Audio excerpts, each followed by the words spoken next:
దేవునికి స్తోత్రం కలుగుగాక. ఇప్పుడు వచ్చిన మీకు అందరికీ శుభములు వందనాలు తెలియజేస్తున్నాను. అందరూ బాగున్నారా? అందరూ సంతోషంగా ఉన్నారా? హల్లెలూయా, హల్లెలూయా. ప్రభువునందు ఆనందించుడి, సంతోషించుడి. ప్రభు లోపల మనము నిత్యము ఆనందించాలి, సంతోషించాలి. ప్రభు మరి ఒక వృద్ధ జీవితాన్ని మనకు ఇస్తున్నాడు, నూతన పరుస్తున్నాడు. ప్రతిదినము ఒక కొత్త జన్మ అనుభవంలో, కొత్త మార్పులలో ప్రభు నడిపిస్తూ ఉంటాడు. మరి శోధన వచ్చినప్పుడు దేవుడు మనకు తోడుగా ఉండి శోధన జయించడానికి మనకు శక్తిని ఇస్తాడు. విశ్వాసం అందు మనము బలం పొందుకొని మరి ప్రభు చేసినటువంటి కార్యములన్నిటినీ మనం జ్ఞాపకం చేసుకుని ప్రతిదినము విశ్వాసంతో మనము నింపబడాలి.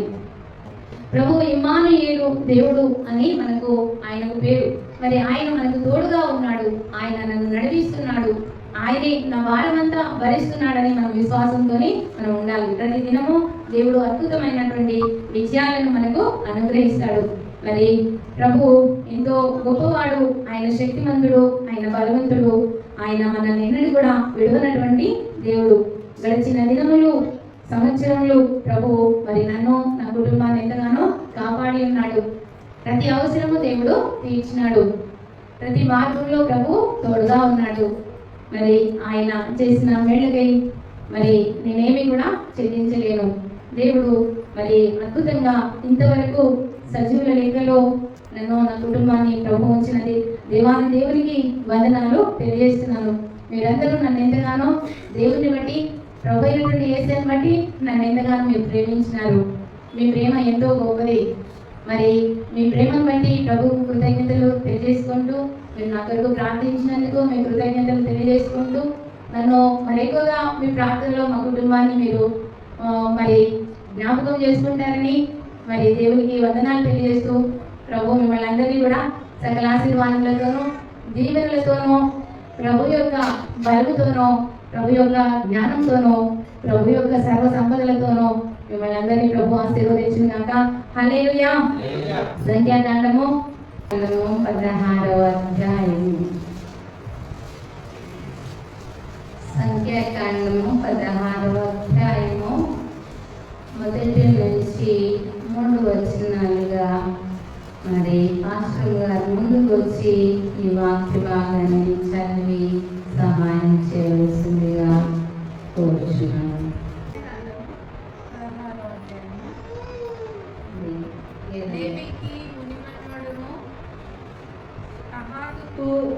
మనుమడును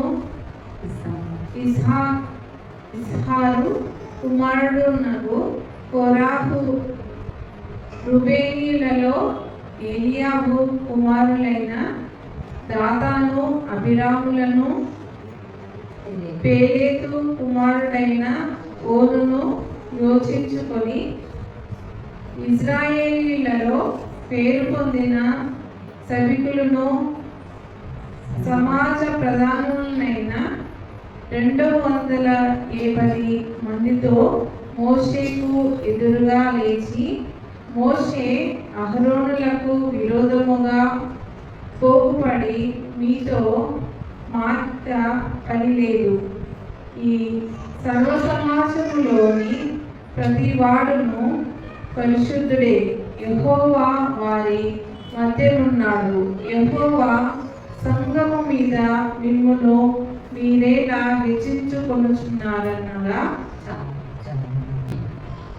లేవీకి మనుమనుడును, కహాతునకు మనుమడును ఇస్సాహారు కుమారుడను కోరాహు, రుబేనీయులలో ఎలియాబు కుమారులైన దాతాను, అభిరాములను, పెలేతు కుమారుడైన ఓనును యోచించుకొని. వీళ్ళందరూ ఒక దగ్గర వచ్చి మరి మాట్లాడుకుంటున్నారు. ఎవరెవరు?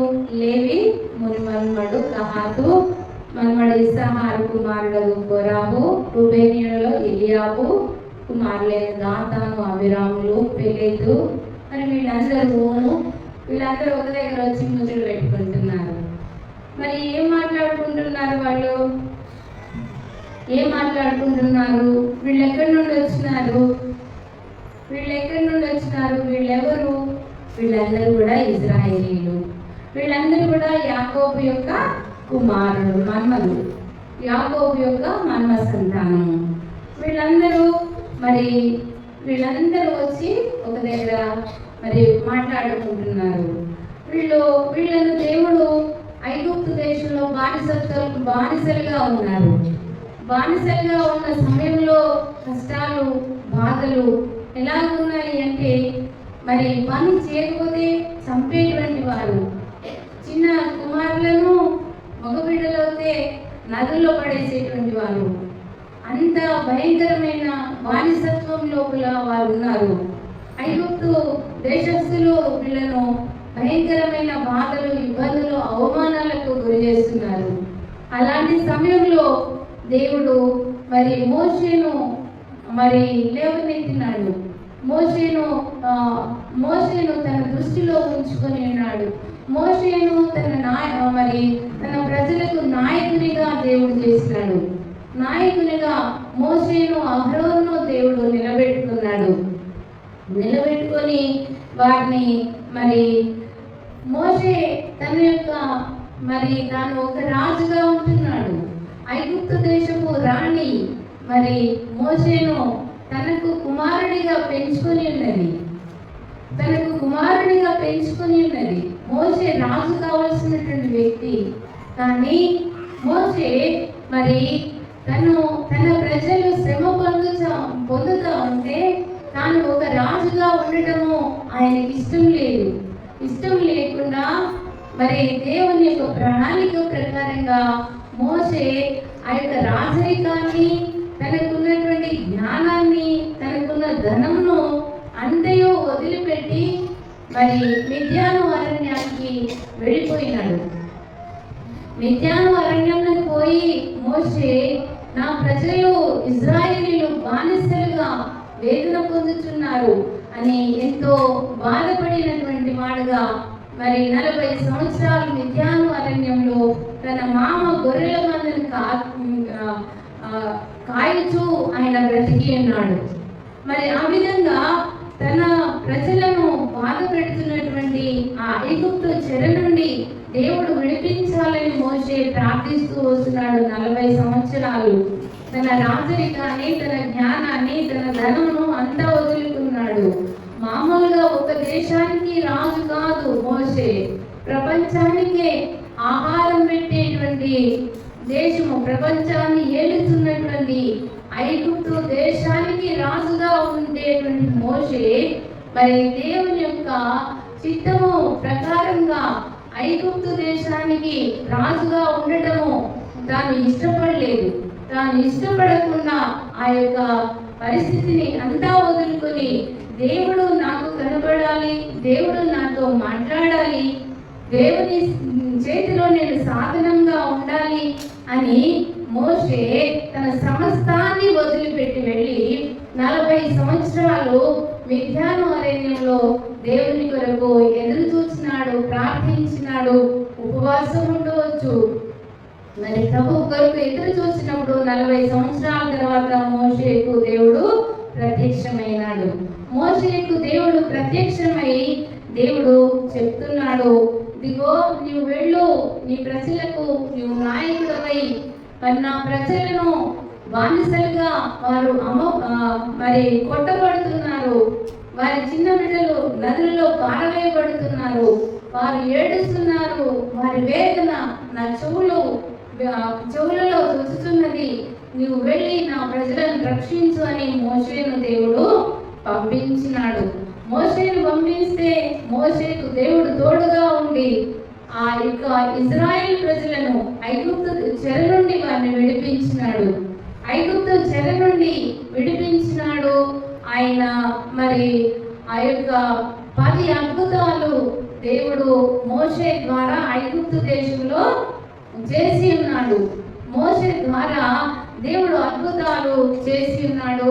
ఆయన మరి ఐగుప్తు రాజు ఇజ్రాయేల్ ప్రజలను నేను ఎంత మాత్రం వదిలిపెట్టను, నా పనులు చేయాలి, వాడు నాకు బానిసలుగా ఉండాలి అని వారిని ఎంతగానో మరి ఆహారం లేకుండా వారి పిల్లలను మరి నదులలో పారవేసుకుంటూ భయంకరమైనటువంటి హింసలు ఐగుప్తు దేశంలో మరి జరుగుతూ ఉంటే ఆ చెర నుండి దేవుడు మరి వారిని విడిపించి మరి మోషే కుడి చేతి వైపున తన యొక్క మహిమ కలిగినటువంటి బావు పోనించి ఆ సముద్రాన్ని పాయలుగా చీల్చినాడు.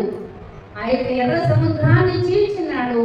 దేవుడు మరి బలవంతుడై ఐగుప్తు ఆ యొక్క దుష్టుని నుండి దేవుడు ఇశ్రాయేలు ప్రజలను విడిపించి మోషే నాయకత్వంలో మరి సముద్రాన్ని చీల్చి ప్రభు ఆవలి ఒడ్డుకు ఇశ్రాయేలు ప్రజలను నడిపించినాడు. ఇశ్రాయేలు ప్రజలను నడిపించి మరి దేవుడు మరి వారిని ఎంతగానో మరి ఆశీర్వదించినాడు. మనకు తెలిసినటువంటి మాట, పరలోకం నుండి దేవుడు తన ప్రజలకు మరి ఆహారము ఇచ్చినాడు. దేవదూతలు దీని ఆహారం ఇచ్చి వారిని పోషించినాడు. మరి ఆ విధంగా బండ నుండి మధుర జలములను ఇచ్చినాడు దేవుడు. 40 సంవత్సరాలు ఒకరి కాదు ఇద్దరి కాదు, రోజుకొక చెరువు నీళ్లు పడతాయి వాళ్ళకు. అంతమంది జనాలు, రోజుకొక చెరువు నీళ్లు పడతాయి వాళ్ళకు. అంతమందిని దేవుడు ఇశ్రాయేలు ప్రజలను మరి 40 సంవత్సరాలు వారిని దేవుడు పోషించినాడు. ఎంత గొప్ప దేవుడు కదా. హల్లెలూయా, హల్లెలూయా, హల్లెలూయా. ఎంత అద్భుతం కదా. పరలోకం నుండి ఆహారము వారికి మరి పంపిస్తున్నాడు. ఆహారం ఎలా ఉండేదట? ఆహారం ఎంతో మధురంగా ఉండేటువంటిది. ఆ ఆహారము మరి కొబ్బరి బొండాలో మరి దానిలో ఉన్నటువంటి కొబ్బరి ఉంటుంది చూడండి, ఎంత మధురంగా ఉంటుంది. నేను తిన్నప్పుడల్లా అది జ్ఞాపకం చేసుకుంటా. ఇశ్రాయేలు ప్రజలు ఇంత మంచి ఇలాంటి మధురమైనటువంటి ఆహారం తిని ఉంటారు. మరి ఆ దేవుడు పరలోకం నుండి ఆ మన్నా అనేటువంటిది అంత రుచికరంగా ఉండిందేమో అని నేను ఊహిస్తూ ఉంటాను. మరి ఆ ఆహారము, ఆ గింజలు దేవుడు ఏం చేసినాడట, ఒక మంచు మరి ఐసు ముద్ద ఉంటాయి కదా, ఐసు గడ్డలలో పెట్టి ఆ విత్తనాలన్నిటినీ ముద్దలాగా చేసి దేవుడు పరలోకం నుండి వారికి కింద జార విడిచినాడు. అవేం కింద పడి ఇసుకలో కలిసిపోకుండా ఐసు ముద్దల్లాగా వారిని కింద జార విడిచినాడు దేవుడు. మరి ఆ విధంగా మరి ఆ విత్తనాలు కనుక ఊరికనే పారబోస్తుంటే ఇసుకలో కలిసిపోయేది. అలాగన్నా చేయలేదు దేవుడు. చక్కగా ఐసు ముద్దలలో మరి దాన్ని కింద విడిచినాడు. మరి ఆ విధంగా వాటన్నిటిని తీసుకొని వీరు వాటిని మంచిగా ఇసురుకొని మరి పిండి చేసుకొని వాళ్ళు భోజనం చేస్తున్నారు. ఎంత గొప్ప దేవుడు, ఎంత గొప్ప శ్రద్ధ ఇశ్రాయేలు ప్రజల పట్ల మరి ఆయన శ్రద్ధ వహించినాడు. మన దేవుడు మనల్ని పస్తూ ఉంచడు. మన దేవుడు మనల్ని కాపాడకుండా, కునుకకుండా, నిద్రపోకుండా ఆయన నిద్రపోయేవాడు కాదు. మనల్ని కునుకకుండా, నిద్రపోకుండా కాపాడుతున్న దేవుడు, మన పాదములకు రాయి తగలకుండా కాపాడుతున్న దేవుడు. ఎంతో ఆశ్చర్యం అనిపిస్తుంది, ఎంతో అద్భుతం అనిపిస్తుంది. నాకు నిజంగా ఈ దినంలో నేనేనా నడిచేది అని అనిపిస్తుంది. ఏ విధంగా దేవుడు నడిపిస్తున్నాడు, ఒక అద్భుతం, ఒక మహిమ ఇది. కానీ మనుషుల వల్ల సాధ్యమయ్యేది కాదు. దేవుడు మనల్ని కాపాడుచున్నాడు. ఆయన సజీవుడైనటువంటి దేవుడు. మరి ఈ విధంగా దేవుడు ఇశ్రాయేలు ప్రజలను మరి కాపాడుతూ వచ్చినాడు, పోషిస్తూ వచ్చినాడు, ఆహారం ఇచ్చినాడు, మధుర జలం. ఇంకొక అద్భుతమైనటువంటి విషయం, వాళ్ళకి అక్కడ చెప్పుల షాపులు లేవు, వాళ్ళకు టైలర్లు లేవు, బట్టలు కుట్టేటువంటి వారు లేరు. మరి అక్కడ బట్టలు లేవు. కానీ దేవుడు ఏం చేసినాడట, వారి కాళ్ళ చెప్పులు విరిగిపోలేదట. 40 సంవత్సరాల చెప్పులు విరగకుండా ఉంటాయా? కానీ వాళ్ళ చెప్పులు విరిగిపోలేదు. మనం ఆనందించవద్దా? దేవుని యొక్క అద్భుత కార్యాన్ని బట్టి మన హృదయం ఉప్పొంగవద్దా?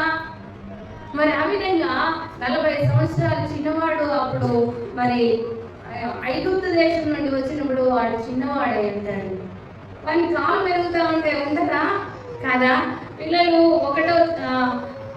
మరి మొదటి సంవత్సరం నుంచి 10 సంవత్సరాల వరకు వాళ్ళ చెప్పులు 2 నెలలకు ఒకసారి, మరి 6 నెలలకు ఒకసారి మనం మార్చాల్సిందే. అవి మంచిగా ఉన్న పడేయాల్సిందే, సరిపోవు వాళ్ళకు.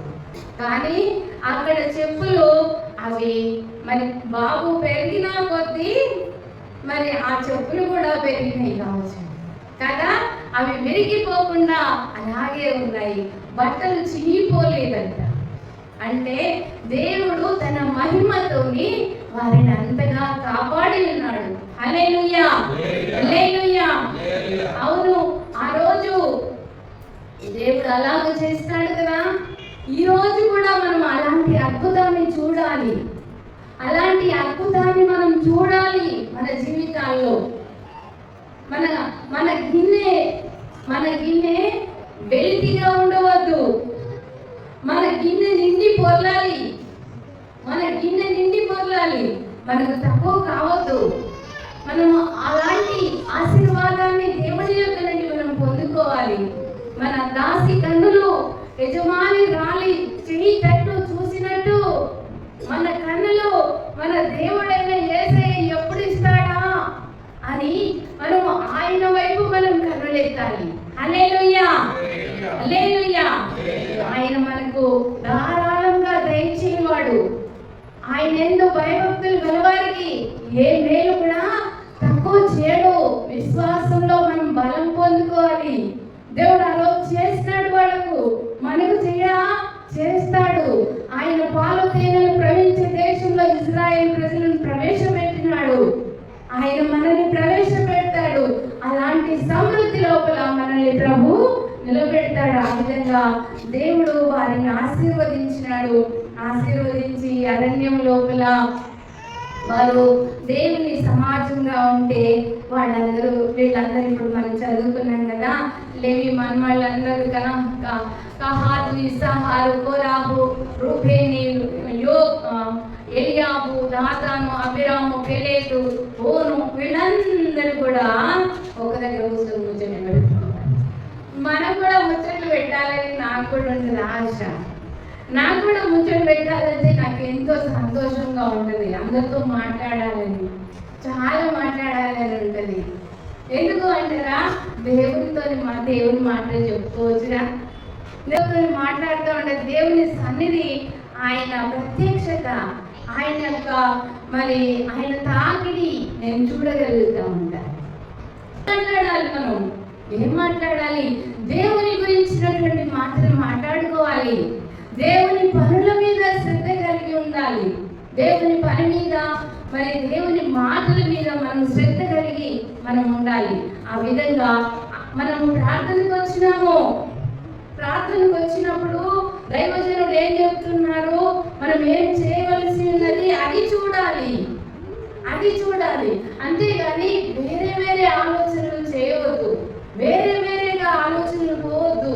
మనం దేవుడు ఏం చెప్తున్నాడు, దైవజనుడు ఏం మాట చెప్తున్నాడో అది వినాలి. దాని ప్రకారంగా నడుచుకోవడానికి దైవమా నన్ను సిద్ధపరచు అని ప్రభువును మనము అడగాలి. ఆ విధంగా ఇక్కడ వీళ్ళు కూడుకున్నారు, అందరూ కూడుకొని ముచ్చట చెప్పుకుంటున్నారు. ఏ ముచ్చట చెప్పుకుంటున్నారు? ఈ మోషే ఏంటిది, ఈ అహరోను ఏంటిది మాకు చెప్పేది, ఈ మోషే ఏంటిది, ఈ అహరోను ఏంటిది మాకు చెప్పేది, వీళ్ళ మాకు చెప్పేది. దేవుడు వాళ్ళతోనే ఉన్నాడా, మాతో లేడా అని మాట్లాడుకుంటున్నారు. ఎందుకో ఈ మనసు అనేటువంటిది మనకు అలాగా మనల్ని సాతాను యొక్క కొంత శోధన మన లోపల, ప్రతి మానవుని లోపల ఉంటుంది. ఎంత గొప్ప పరిశుద్ధుడైనా పర్వాలేదు, కానీ వారి లోపల కూడా వారి లోపల కూడా ఆ శోధన వస్తూ ఉంటుంది. ఆ శోధన అనేటువంటిది, సాతాను యొక్క ముళ్ళ అనేటువంటిది ప్రతి మానవుని లోపల ఉంటుంది. మనం అందరము తప్పిపోయినటువంటి వారంగానే ఉంటున్నాము, మనం ఉంటున్నాము. ఆ విధంగా వీళ్ళు మాట్లాడుకుంటున్నారు. వీళ్ళైనా మాకు లేడా దేవుడు, వాళ్ళతోనే మాట్లాడతాడా, మాతోనే మాట్లాడా అని వాళ్ళు అనుకుంటున్నారు. అయితే దేవుని భక్తి లోపల అంతస్తులు ఉన్నాయి. అందరికి ఒకే మాదిరిగా ఉండదు. అందుకే దేవుడు ఇంతమంది ఉన్నాము కదా, ఒక్కటి లేదు. ఇద్దరు కలిసి ముగ్గురు కలిసి ఒక పోలికలో ఎవరైనా ఉన్నారా? ఎవరు ఉండరు. ఎవరి మనసులు కూడా అంతే. అక్క చెల్లెళ్ళైనా సరే, తల్లి కూతుళ్ళైనా సరే, తండ్రి కొడుకులైనా సరే, మనిషికి మనసుకు భేదం ఉంటుంది. ఆలోచన విధానంలో మార్పు ఉంటుంది, మన రూపంలో మార్పు ఉంటుంది, ప్రతి విషయంలో మార్పు ఉంటుంది. అందుకే దేవుడు గొప్పవాడు. హల్లెలూయా, హల్లెలూయా. దేవుడు నిర్ణయించిన చట్టము ఎవరిని ఎక్కడ నిలబెట్టాలో ఆయనకు తెలుసు, మనకు తెలియదు. ఆయన ఏది చెప్తాడో దాని ప్రకారంగా నడవడమే విధేయత. దేవుడు ఏం చెప్తాడో దానికి లోబడి ఉండడమే మనకు విధేయత. ఇదెందుకు, అదెందుకు అని ప్రశ్నలు మనం దేవుని దగ్గర వేయకూడదు. తల వంచుకొని మనము ప్రభు మార్గంలో మనం నడుచుకునేటువంటి వారంగా మనం ఉండాలి. ఆ విధంగా ఇక్కడ మీరేం చేస్తున్నారు? మీరు అందరు కలిసి మాకు లేదా భక్తి, వాళ్ళకే ఉందా, వాళ్ళు చెప్పినట్టు మేము చేయాలా అని ఆలోచన చేసుకుంటా ఉంటే మోషే వెంటనే ఏం చేసినాడట? మోషే ఆ మాట విని సాగిలపడెను. అటు తర్వాత కోరాహుతోనూ వారి సమాజంతోనూ ఇట్లా నేను మోషే బాధపడ్డాడు. అయ్యో అని వీరు ఇలాగున మాట్లాడుకుంటున్నారే అని ఆయన సాగిలపడ్డాడు. అయితే మరేమంటున్నాడు? తన వాడు ఎవడో, పరిశుద్ధుడు ఎవడో రేపు యెహోవా తెలియజేసి వారిని తన సన్నిధికి రాణించును. ఆయన తాను ఏర్పరచుకున్న వారిని తన యొద్దకు చేర్చుకును. మోషే బాధపడ్డాడు. వెంటనే ఇలాగున మాకు వ్యతిరేకంగా మీరు మాట్లాడుకుంటున్నారా అని మోషే వెంటనే దేవుని ఎదుట ఆయన తగ్గించుకొని, రేపు దేవుడు పరిశుద్ధుడెవరో, పరిశుద్ధులు కాని వాళ్ళెవరో, దేవుడు నియమించిన వాడెవడో దేవుడే చెప్తాడు అని మోషే మాట్లాడి అన్నాడు. ఇదిగో అందరూ కూడా ధూపార్తులు తీసుకురండి, ఆ ధూపము తీసుకొని రండి దేవుని దగ్గరికి అని చెప్పినాడు. చెప్పి ఆ తర్వాత మోషే అంటున్నాడు,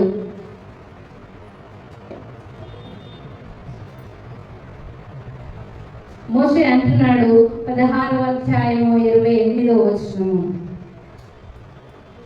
మోషే ఈ సమస్త కార్యములను చేయుటకు యెహోవా నన్ను పంపెననియు నా అంతటా నేనే వాటిని చేయలేదనియు దీని వలన మీరు తెలుసుకొందురు. మనుషులందరికీ వచ్చు మరణం వంటి మరణము మీరు పొందిన ఎడలను సమస్త మనుషులకు కలుగునదే వీరికి కలిగిన ఎడలను యెహోవా నన్ను పంపలేదు. యెహోవా గొప్ప వింత పుట్టించుట వలన వారు ప్రాణులతో పాతాళంలో కూలినట్లు భూమి తన నోరు తెరిచి వారికి కలిగిన సమస్తమును మింగివేసినలా వారి యెహోవాను అలక్ష్యం చేసిరని మీకు తెలియనెను. వీళ్ళు ఈ విధంగా ఆలోచించుకుంటున్నారు. మేము కాదా పరిశుద్ధులము? మేము కాదా? మోషే అహరోను ఎందుకు నడిపించాలి? వాళ్ళేం అవసరమని ఎంతో భయంకరంగా తృణీకరించినటువంటి వారుగా వారు ఉన్నారు. ఆ యొక్క తృణీకారము అంటే ముందు వాళ్ళు జ్ఞాపకం చేసుకోవాలి. ఈ 40 సంవత్సరాలు మోషే ఎక్కడ ఉన్నాడు? ఆయన ఎంత బాధపడి ఉన్నాడు? వారితో దేవుడు మోషేతో ఎన్ని శ్రమలను అనుభవించినాడు? ఆ మోషే కదా మనల్ని 10 అద్భుతాలు చేసినాడు ఐగుప్తు దేశంలో అని ఆలోచించుకోలేకపోయినారు. 10 అద్భుతాలు చేసినారని ఆలోచించుకోలేకపోయినారు. సముద్రాన్ని మోషే ద్వారా దేవుడు బయలు చేసినాడని వాడు గ్రహించలేకపోయినారు. ఆ దేవుడే కదా ఆయన ఆహారము మోషే ద్వారా బండ కొట్టినప్పుడు బండతో నుండి మోసే కర్రతోనే కదా నీళ్ళు వచ్చినాయని వాళ్ళు ఆలోచించలేకపోయినారు. అంటే మోషేను తృణీకరిస్తున్నాం అనుకుంటున్నారు, అహరోను తృణీకరిస్తున్నాం అనుకుంటున్నారు. కానీ ఎవరిని తృణీకరిస్తున్నారు? వాళ్ళు దేవుణ్ణే తృణీకరిస్తున్నారు, దైవజనుణ్ణే తృణీకరిస్తున్నారు.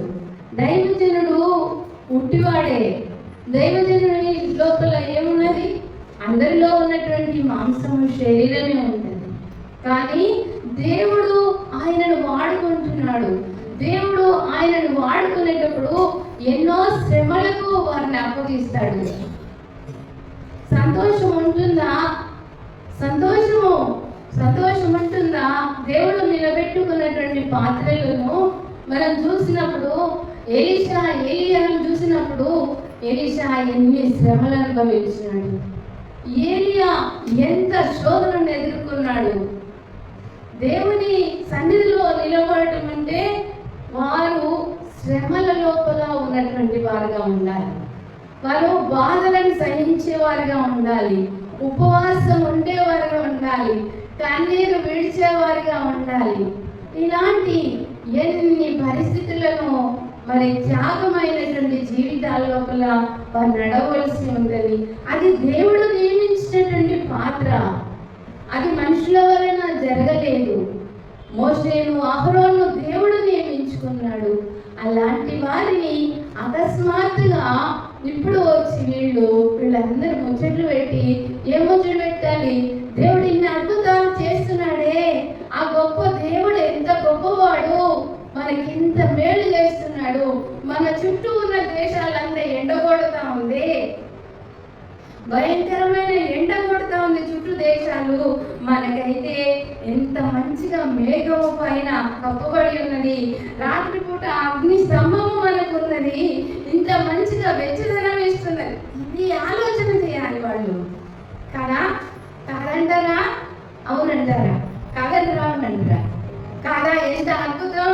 మంచి చల్లగా బయట ఉంటే ఇక్కడ అగ్ని స్తంభం ఉన్నది, మంచి వెచ్చదనం వస్తున్నది. ఇది చూడాలి. మంచి ఎండ కొడుతుంది బయట, మంచిగా మేఘము కప్పబడి ఉన్నది.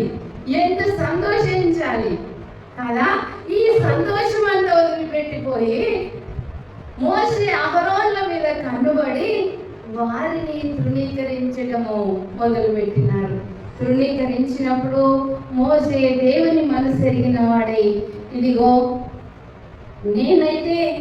నేను నా వలన కాదు, మనుషులకు వచ్చేటువంటి మరణం కాక ఒక వింతైనటువంటి మరణము మరి వీళ్లకు వచ్చేది ఉంటే, నన్ను దేవుడు పంపినట్టు, నన్ను దేవుడు పంపితే వీళ్ళకు వింతైన మరణము వస్తుంది, వింతైనటువంటి మరణం వీళ్ళకు వస్తుంది అని మోషే మరి చెప్పినప్పుడు అక్కడ భూమి నెరవేర్చిందంట. భూమి నెరవేర్చి మరి ఈ యొక్క వ్యతిరేకంగా మాట్లాడినటువంటి వారందరినీ ఏం చేసిందంట? భూమిలోనికి దిగిపోయినారు వాళ్ళందరూ. దేవునికి వ్యతిరేకంగా నిలబడినటువంటి వారందరూ కూడా మరి భూమిలోనికి వాళ్ళు దిగిపోయినారంట. అంటే దేవుడు మనల్ని వాడుకుంటాడు, ఆశీర్వదిస్తాడు. ఆయన నామాన్ని మనం గొప్ప చేసేటువంటి వారంగా ఉండాలి. ఆయన మనల్ని ఆశీర్వదిస్తాడు. ఆయనకు వ్యతిరేకంగా మనం నిలబడవద్దు. ఆయనకు వ్యతిరేకమైనటువంటి మాటలు, దేవునికి వ్యతిరేకంగా మనం మాట్లాడకూడదని దేవుడు ఆ రోజు మోషేను మరి ఆ విధంగా నిలబెట్టుకొని ఉన్నాడు. హల్లెలూయా, హల్లెలూయా. మత్తయి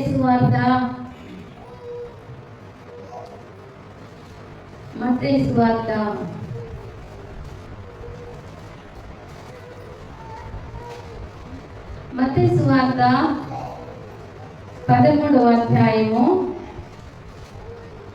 13వ వచనము.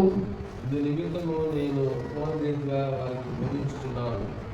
ఈ ప్రజలు కన్నులారా చూచి, చెవులారా విని, హృదయంతో గ్రహించి, మనసు తిప్పుకొని నా వలన స్వస్థత పొందకుండానట్లు వారి హృదయము క్రొవ్వినది, వారి చెవులు వినుటకు మందములైనవి, వారు తమ కన్నులు మూసుకొని ఉన్నారు. కనుక మీరు వినట మట్టుకు విందులు కానీ గ్రహింపనే గ్రహింపరు, చూసిన మట్టుకు చూతులు కానీ ఎంత మాత్రము తెలుసుకున్నారు అని యెషయా చెప్పిన ప్రవచనం వీరి విషయమే నెరవేరుచున్నది. అయితే మీ కన్నులు చూచినవి కనుక అవి ధన్యములైనవి, మీ చెవులు వినిచినవి కనుక అవి ధన్యములైనవి. హల్లెలూయా, హల్లెలూయా. మనము ప్రభు ఏమంటున్నాడు, ఈ ప్రజలు కనులారా చూచి చెవులారా విని హృదయంతో గ్రహించి మనస్సును త్రిప్పుకొని నా వలన స్వస్థత పొందకూడనట్లు వారి హృదయము రోగినది అంటున్నాడు. చూడండి, మరి మనం చూసినప్పుడు మంచి సమరయుడు కథ లోపల మనం చూస్తున్నాం. మంచి సమరయుడు లోపల మరి దేవాలయంకు వెళుచున్నటువంటి ప్రధాన యాజకుడు అక్కడ కొట్టి పడిపోయిన దొంగల చేత కొట్టబడినటువంటి వాడి దగ్గరికి ప్రధాన యాజకుడు వెళ్ళలేదు. ప్రధాన యాజకుడు వచ్చి మరి ఆ దొంగల చేత కొట్టబడిన వాడిని, గాయములతో ఉన్న వాడిని పరామర్శించలేదు. మరి లేవీయుడు వచ్చినాడు. లేవీయుడు అదే మార్గంలో వెళుతున్నాడు. దొంగల చేత కొట్టబడి ఆడ రక్తము కారిపోతా ఉంటే ప్రధాన యాజకుడు రాలేదు, లేవీయుడు రాలేదు. కానీ అజ్ఞానము మరి అందరికీ దూరంగా ఉన్నటువంటి వాడు, అందరికీ దూరంగా అందరూ తృణీకరిస్తున్నారు. అందరూ ఆయనను తృణీకరిస్తున్నారు. సమరయుడు అందరూ ఆయనను తృణీకరిస్తున్నారు. ఎవరు కూడా మా దగ్గరికి రావద్దు, మా దగ్గరికి రావద్దు అని అందరూ అంటున్నారు. ఆయనను తృణీకరిస్తున్నారు సమరయుడు. అయితే ఆ సమరయుడు పోయి ఆ దొంగల చేత కొట్టబడినటువంటి వాడిని పోయి పరామర్శించినాడు. దొంగల చేత కొట్టబడినటువంటి పరామర్శించి వారి గాయములను కట్టి వారిని తన దగ్గర ఉన్న ఆహారం పెట్టి నీళ్ళనిచ్చి గాడిద మీద తీసుకుపోయి పుట్టకూల వారి ఇంటికి తీసుకొని వెళ్ళి ఆయనను బాగు చేసి, ఈయనను మీరు ఉంచుకోండి, మీకు ఇంకా ఏమైనా మీరు ఆయన ఎడల ఖర్చు పెడితే నేను ఇస్తానని ఆ సమరయుడు చెప్పినాడు. హల్లెలూయా, హల్లెలూయా. ఇందులో ఎవడు పొరుగువాడు, ఎవడు నీతిమంతుడు అని దేవుడు చెప్తున్నాడు చెప్పండి. ఈ యొక్క సమరయుడే పొరుగువాడు. మరి ఈ సమరయుడే పొరుగువాడు, ఈ సమరయుడే నీతిమంతుడని యేసయ్య చెప్తున్నాడు. మనము అంతా మరి బాగా చదువుకున్నాము అనుకుంటాం, కానీ మనము ఏమంటారు, గాయము తగిలినప్పుడు ఏమైతుందంటే అది నొప్పిగా ఉంటుంది. మరి గాయం తగిలినప్పుడు నొప్పిగా ఉంటుంది. అది మారిపోయిన తర్వాత కాలిన గాయము కనుక ఉండేదంటే అది తర్వాత మానిపోయిన తర్వాత ముద్దులాగా అయిపోయి అది ఏమవుతుంది, మనం ఇచ్చినా కూడా నొప్పి కలగదు. మరి ఆ విధంగా మనం ఉండకూడదు. మనము స్పందించాలి. ఇప్పుడు సమరయుడు అక్కడ ఉన్నటువంటి దెబ్బల చేత మరి బాధింపబడుతున్నటువంటి వాడిని చూసి వెంటనే స్పందించినాడు. ఆయన కూడా నాలాంటి మనిషి, అని ఆయన స్పందించి ఆ యొక్క మానవత్వము చాటుకున్నాడు ఆయన. అదే దేవునికి ఇష్టమైనటువంటి పని. మనం కూడా ఇతరులను చూసి స్పందించాలి, మేలు చేయాలి. మరి మనల్ని నడిపించేటువంటి వారిని, వాక్యము చెప్పేటువంటి వారిని, మరి ఆ యొక్క దేవుడు వాడుకుంటున్నటువంటి వారి మాటలు మనము శ్రద్ధగా వినాలి.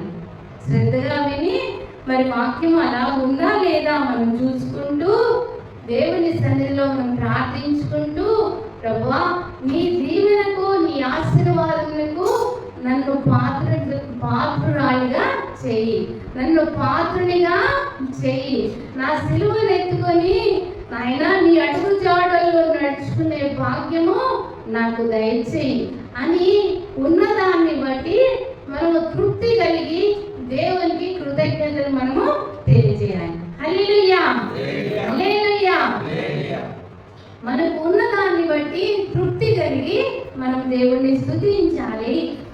నిన్ను వలె నీ పొరుగు వారిని ప్రేమించమని దేవుడు చెప్పినప్పుడు మన పొరుగు వారు ఏ పరిస్థితిలో ఉన్నారో వారిని మనము గౌరవించేటువంటి వారంగా ఉండాలి, తృణీకరించేటువంటి వారంగా మనము ఉండకూడదు.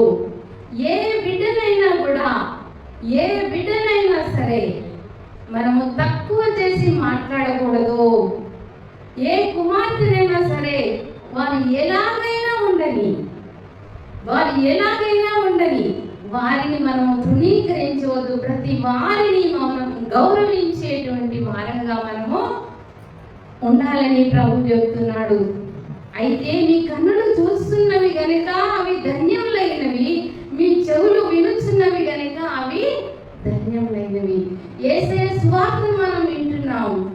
ఇదే సువార్త అంటే నిన్ను వలె నీ పొరుగు వారిని అందరం మనుషులమందరం కూడా అన్నదమ్ములం, అక్క చెల్లెలమే.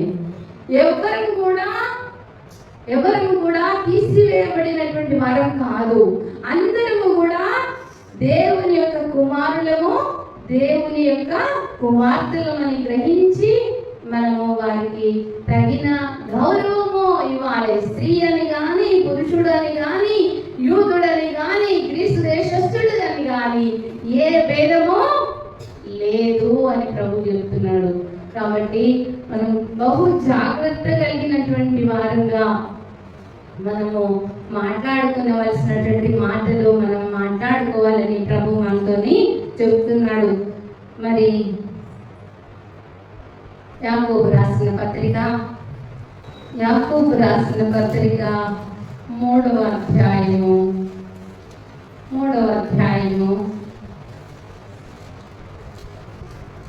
2వ వచనం.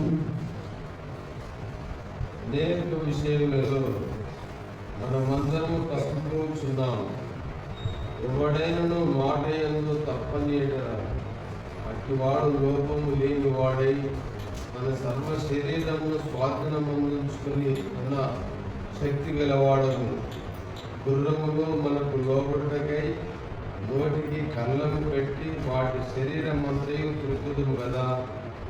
ఓడలను కూడా చూడడి, అవి ఎంతో గొప్పవై వెనుగాలి కొట్టుకొని పోబడిన ఓడ నడుపు వాని ఉద్దేశము చొప్పున మిక్కిలి చిన్నదగు సుఖాని చేత తెలుపబడు.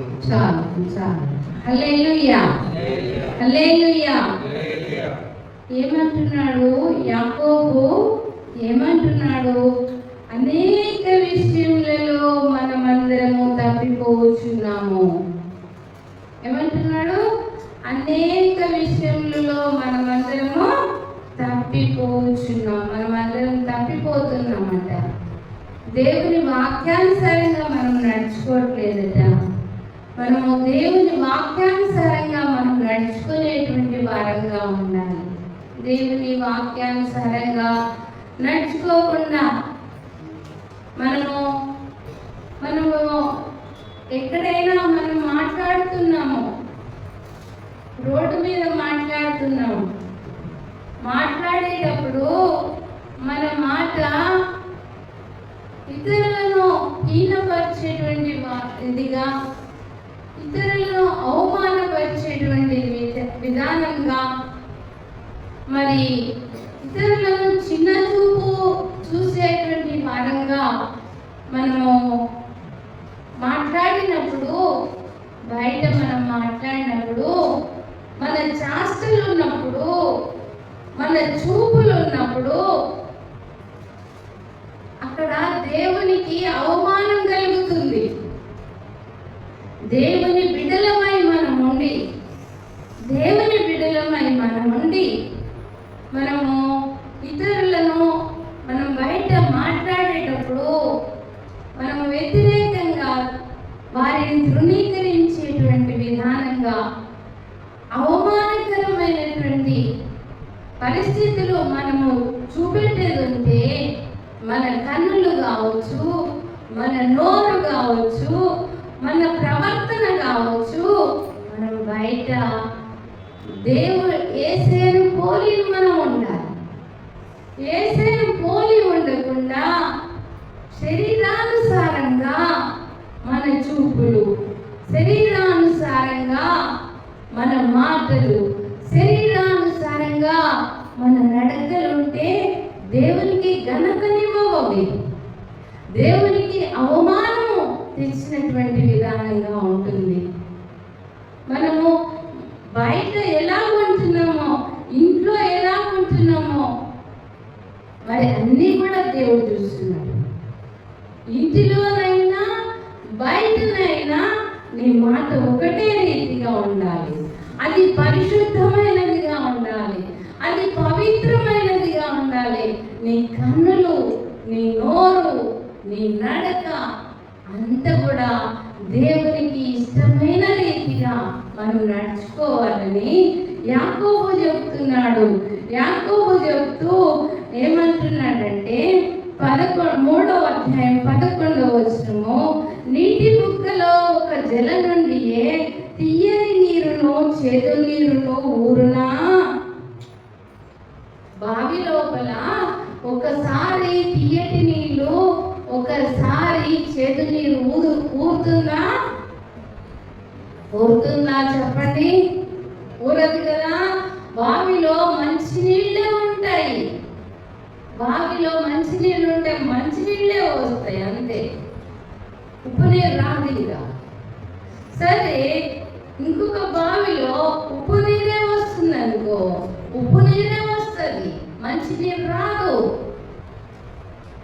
అలాగే మన నోటిలో ఉన్న నాలుక ఒకటే తీరుగా మాట్లాడాలి, ఒకటే తీరుగా మాట్లాడాలి. ఇతరులను మరి గౌరవించేటువంటి వారంగా ఉండాలి. వారు ఎలాంటి వాళ్ళైనా సరే, ఎంత దీనులైనా సరే, ఏమి లేని వారైనా సరే మనము వారిని గౌరవించాలి. వారెవరో తెలుసా? గుడ్డివారైనా, కుంటివారైనా, పేదవారైనా, లేకపోతే ఏ పరిస్థితిలో ఆమె చెడు మార్గంలో నడిచినటువంటి స్త్రీ అయినా, ఎలాంటి వారైనా సరే వాళ్ళని మనము గౌరవించాలి. వాళ్ళని గౌరవించేటువంటి విధానం ఏమిటిదో తెలుసా? ఆమె దేవుని కుమార్తె. ఎవరనుకుంటున్నారు వారు? ఆమె ఎవరనుకుంటున్నారు? విశ్వవిధాత, రాజాదిరాజు, ప్రభువులకు ప్రభు అయినటువంటి ఆ దేవుని కుమారుడు, ఆ దేవుని కుమార్తె, ఆ బీదరాలు, ఆ దీనురాలు, ఆ బలహీనురాలు. కాబట్టి దేవునికి కోపం వస్తుంది. ఆయన నామాన్ని మనం ఘనపరిచేటువంటి వారంగా ఉండేది ఉంటే జాగ్రత్త సుమా, జాగ్రత్త సుమా. మనకున్న దాన్ని బట్టి మనము తగ్గించుకోవాలి. తగ్గించుకొని ప్రతి వారిని గౌరవించేటువంటి వారంగా మనం ఉండినప్పుడు దేవుని నామానికి ఘనత వస్తుంది. నీవు దేవుని నామానికి ఎలాగున్న ఘనత తేగలవు? ఎలాగున్న ఘనత తేగలవు? నువ్వు డబ్బు ఇచ్చి దేవుని ఘనపరచవచ్చు. మరి ఇంకా నీవు శ్రమపడి, నువ్వు ప్రార్థన చేసి, నువ్వెంతో కష్టపడి దేవుని ఘనపరచవచ్చు, కాదనము. కానీ నీ మాట వలన, నీ చూపు వలన దేవునికి అత్యధికమైన మహిమ ఘనత దేవునికి వస్తుంది. నీ చూపు వలన, నీ మాట వలన అత్యధికమైనటువంటి తృణీకారము దేవునికి కలుగుతుంది. దేవునికి అత్యధికమైనటువంటి తృణీకారం కలిగేది ఉంటే దేవుడు సహించకపోవచ్చునేమో, కోపగించుకోవచ్చునేమో. బహు జాగ్రత్తగా మన జీవితాలు మనం కొనసాగించాలి. కాబట్టి ప్రభువు మనల్ని అన్ని విషయాల్లో ఆయన ఆశీర్వదించే వాడుగా ఉంటున్నాడు.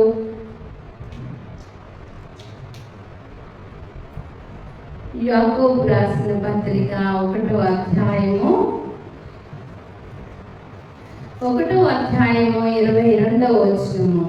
మీరు వినువారు మాత్రమే ఉండి మిమ్మల్ని మీరు మోసపుచ్చుకొనకుండా వాక్య ప్రకారం ప్రవర్తించు వారై ఉండుడి. చాలు. మనము మీరు వినువారు మాత్రమే ఉండి మిమ్మల్ని మీరు మోసపుచ్చుకొనకుండా వాక్య ప్రకారం ప్రవర్తించు వారినై ఉండుడి. మనం అందరం ఏమై ఉండాలి? వాక్య ప్రకారంగా మనము మరి ప్రవర్తించేటువంటి వారంగా ఉండాలి. హల్లెలూయా, హల్లెలూయా. వాక్య ప్రకారంగా నడుచుకోవాలి. మనలో మాణిక్యాలు కాదు, కానీ దేవుని స్వారూప్యం ధరించుకున్నటువంటి వారంగా, సిగ్గుపడనటువంటి వారంగా, సంతోషకరమైనటువంటి వారంగా, పవిత్రంగా, పరిశుద్ధంగా మనం నిలబడాలి దేవుని సన్నిధిలో. మనలో మాణిక్యాలు మనకి విలువనివ్వవు. దేవుని యొక్క సౌందర్యాన్ని, దేవుని మహిమను మనం ధరించుకున్నప్పుడు ఈ లోకంలో ఘనత, పరలోకంలో ఘనత. ఒకవేళ